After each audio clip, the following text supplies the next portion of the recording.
event of the season in Milan was Alessandro Michele's debut at Gucci, and I think the show was everything people needed it to be and wanted it to be. It is very different from what it used to be. It's very brave than a big maison like Gucci.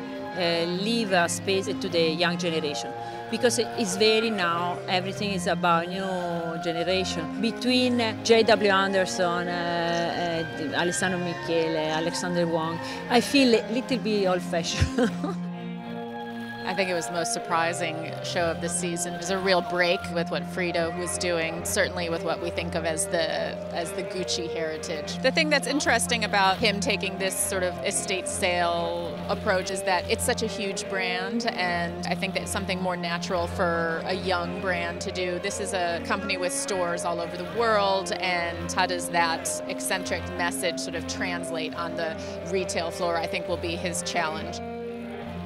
It felt so young and spirited, and I think that felt incredibly fresh for the Gucci brand. And yet, you know, there were still some wonderful sort of heritage pieces sort of kept in there. So you felt like the trademark of Gucci was there, but the spirit of the girl was much younger and much more modern. You know, I love the ambiguity of, like, is she a boy, is she a girl, whose clothes is she wearing? It felt like it was a real new start. Everything looks completely different. It's so decadent. Every celebration of fragile youth is in some way nostalgic or melancholic, because it's a time of your life that you cannot repeat.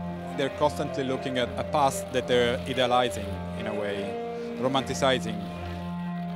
The time is very tough. If you read a newspaper, if you watch the TV, you're caring about the news. The new generation need love, romanticism, is escape. Maybe that's why they are so nostalgic. It's a tough time.